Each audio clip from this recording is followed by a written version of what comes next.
message, please all welcome His Excellency, Ambassador Shambu S. Kumaran, Ambassador of India to the Philippines. Resounding applause, please.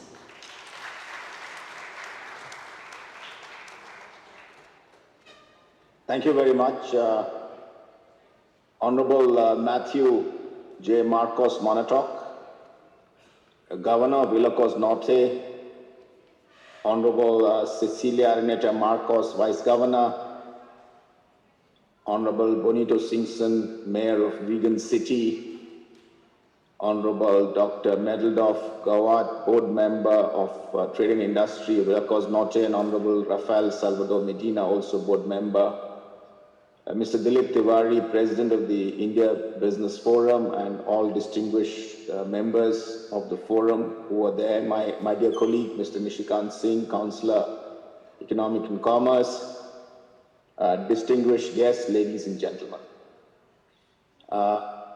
Namaste and Mabuhay. I'm deeply unhappy and disappointed at not being able to join you physically today. But I'm thankful for this opportunity to share some thoughts with you at this very important conference. As the Honorable Governor mentioned, this is a process that we had initiated a few months ago, and I wish to at the outset thank Governor Monatok for his leadership and for his vision in developing the India relationship with his province. Your support is invaluable, and we count on your continued support as we try and build this partnership. I would also like to all the members of the India Business Forum who have traveled to Ilocos Norte. Your continued engagement and support would be essential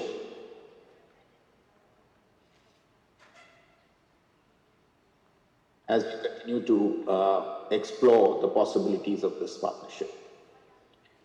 Let me begin my comments by talking a bit about the India-Philippines relationship. Thereafter, maybe reflect a bit on what is happening in India on the economic side, and then outline some of the possible avenues and potential for deeper engagement that exist. Some of you would be aware that the India-Philippines relationship is one that is many centuries old. Millennia ago, our traders and people exchanged ideas, spirituality, and culture. And of course, we also traded with each other. And this, the imprint of these interactions are available in both our countries. And in the Philippines, I'm always struck by the variety and depth of the imprint of the interactions between our two cultures. In recent years, as our countries emerged out of a rather difficult and often a troubling colonial experience, we have established what is perhaps the two most thriving democracies in Asia and the world. And our two countries are also very strongly emerging in the economic sense. And today, the India-Philippines relationship spreads across multiple fields. We have very close political dialogue at the highest level. The Prime Minister, Mr. Narendra Modi of India, had a very substantive telephone conversation with His Excellency President Marcos a few months ago. And they agreed that we would continue to strengthen all efforts to build a deeper and more meaningful partnership between our countries. Our foreign ministers have met twice. Last year, we were working towards another foreign minister level interaction this year.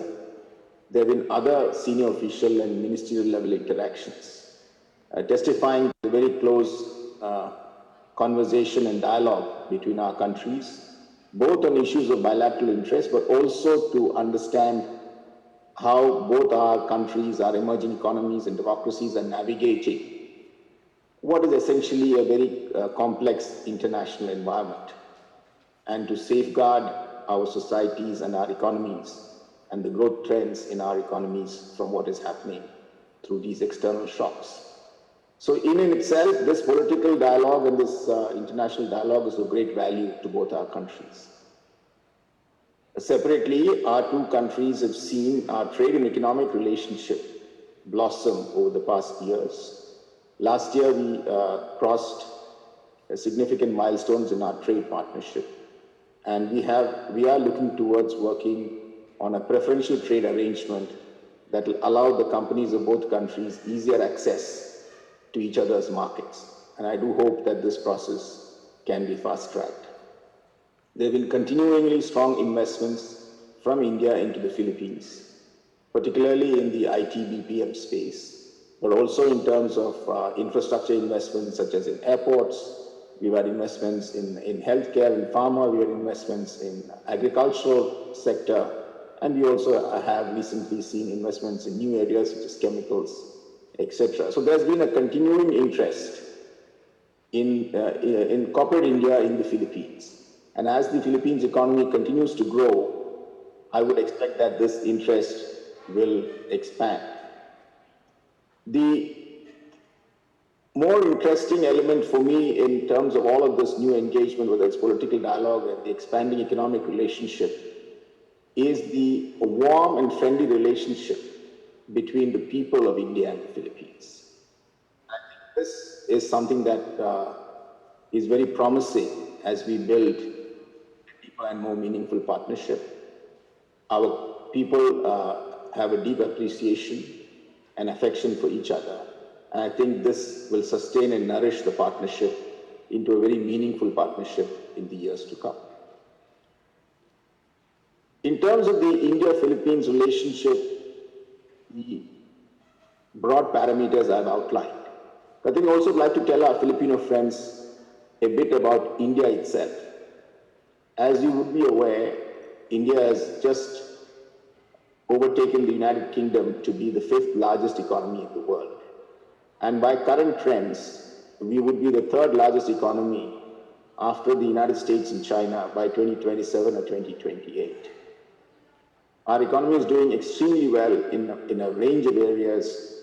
We've had very successful services sector for many years. We're beginning to have a more and more substantive growth in manufacturing, and our agriculture sector is also performing exceptionally well.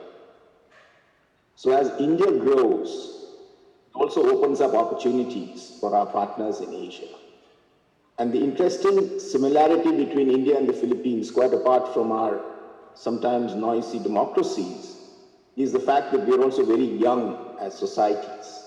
And we have seen in history that young demography makes for higher demand and higher growth. And therefore, I'm very optimistic that the next decades will definitely be one of great potential for India and the Philippines. And let me go so far as to say that according to recent estimates by major investment banks, about 1/5 of global GDP growth over the next decade is likely to arise out of India. And I'd like to invite all our Filipino friends to consider this possibility. And I would go so far as to say that in terms of growth, what happened in the 2000s, the 2010s with the Chinese economy is likely to be replicated in the 2020s and the 2030s and beyond in the Indian economy.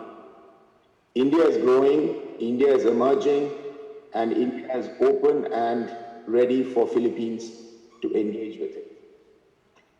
Let me conclude my remarks by stating that the delegation that has traveled from the India Business Forum to Ilocos, Norte is part of a larger process of engagement that we in the embassy have been supporting in partnership with IBF to expand the business engagement out of Manila into the regions. We've had such interactions in the south, in Cagayan de Oro, in Davao, we've had it in Visayas, in Cebu, and in Baguio as well. So I'm very happy that today we're able to connect with the northern part of the Philippines. And I'm very aware that there's a lot of potential in the northern Philippines, Ilocos, Norte, and the entire region, both in terms of renewable energy, in terms of agriculture, and in terms of the broader trends for economic growth. And I think this delegation and this interaction is therefore very timely and opportune for us to explore more specifically what Indian companies can offer. And as you would notice, we have companies from industry, from the industrial sectors, we have companies that are active in agriculture, we have the IT BPM industry, we have the healthcare and the pharmaceuticals industry, we also have renewable energy sector represented here. So this is a very substantive conversation today. It's the beginning, as we see it, of a new phase of engagement, which I would personally rate as very, very promising in the years to come. And let me commit personally to support this engagement to the maximum possible. And I thank Honorable Governor once again for having graced this occasion and conveyed his personal support. You will find us fully reciprocating the energy and enthusiasm that you're bringing to this partnership. And I do hope that the discussions today will pave the way for a productive and forward-looking partnership between India and the northern Philippines, in particular Ilocos Norte. Thank you very much for this opportunity, and I wish the discussions all the best.